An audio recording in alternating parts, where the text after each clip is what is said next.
berikan kelebihannya kepada orang lain. Misalkan Uti, suaminya kok berpenghasilan 12 miliar setahun.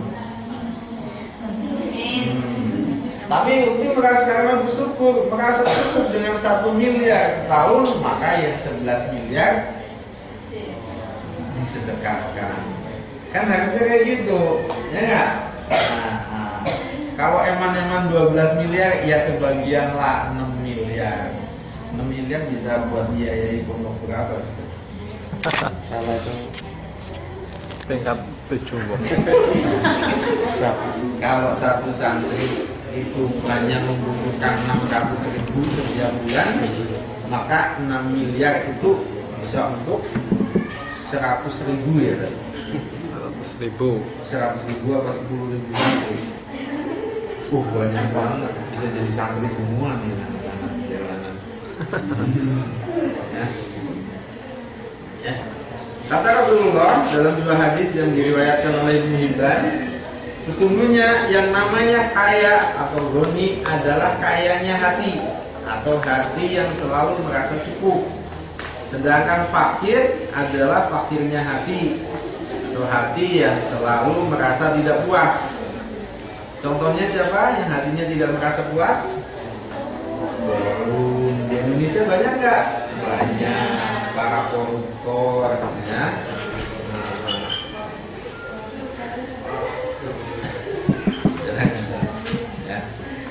Banyak saudara-saudara kita, saudara atau bukan ya? Koruptor saudara atau bukan?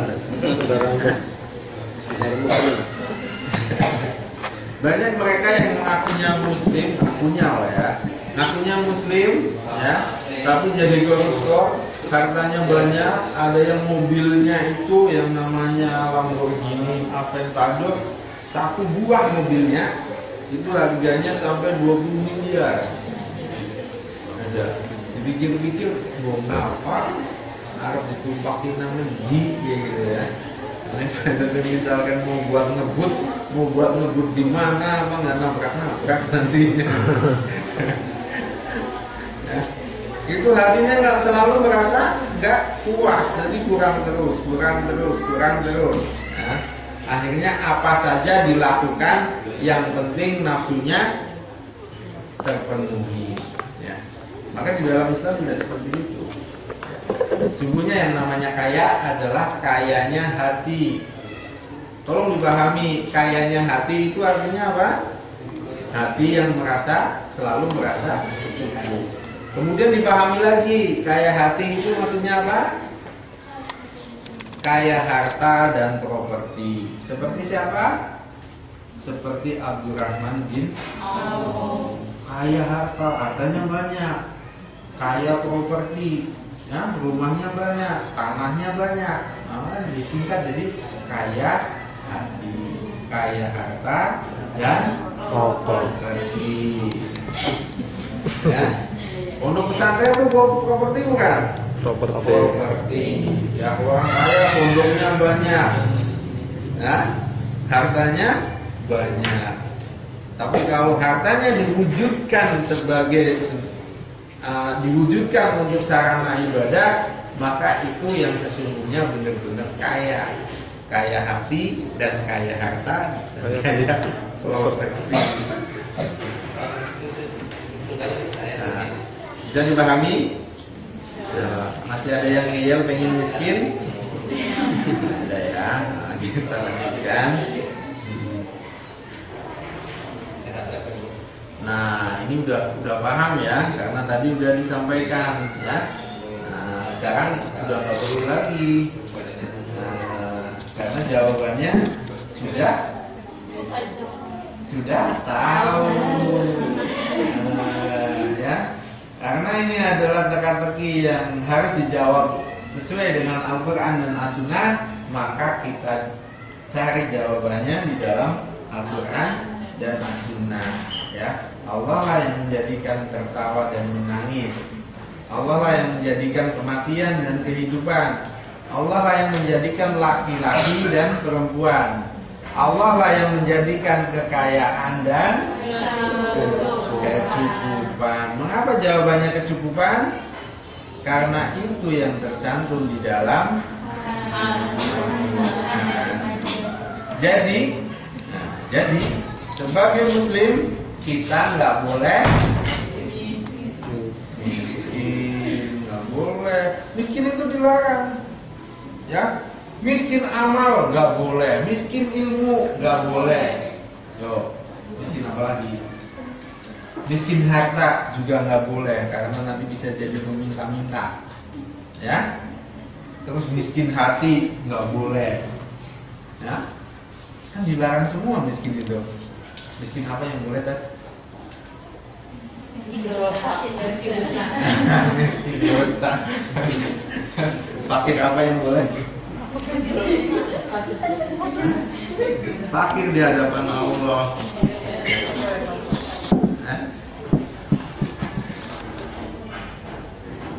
Nah ya.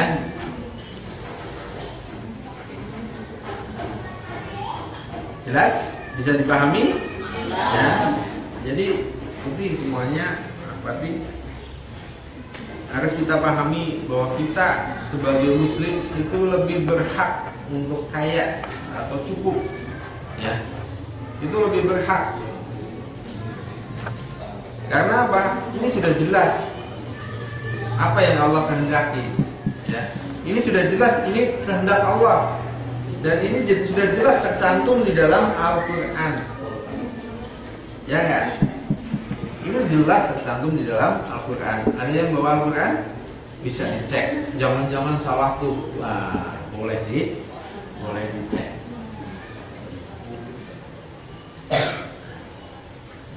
Itu jelas.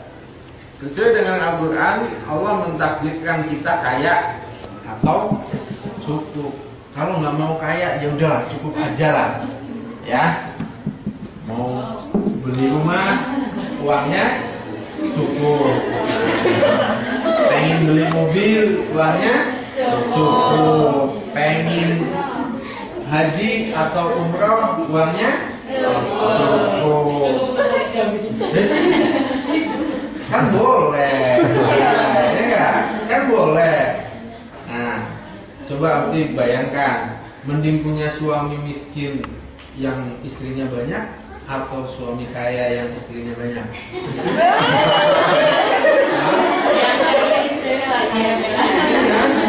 Masalahnya kalau yang suaminya miskin, istrinya banyak, repot kan?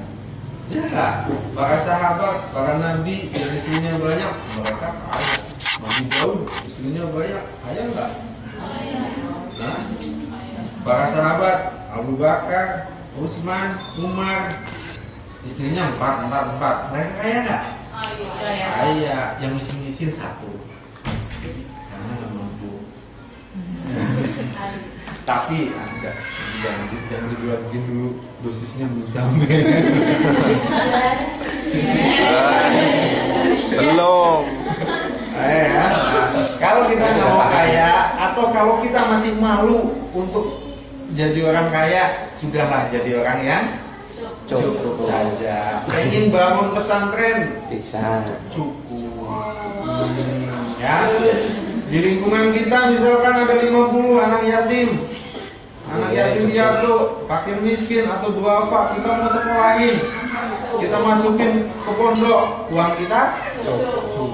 Sudah, kalau nggak mau kaya nggak apa-apa, cukup juga cukup, ya kan? Nah, kita lanjutkan. Waduh. Nah, ini masalahnya, tambahan lagi ya. Di masyarakat kita yang namanya poligami itu masih awam. Katanya inilah itulah. Tetapi kalau yang namanya selingkuh, seks bebas, jajan sembarangan, itu malah dibiarin. Gak apa-apa katanya. Kan gak kewenangan gitu kan. Padahal itu adalah perilaku yang tidak bertanggung jawab. Ya. Padahal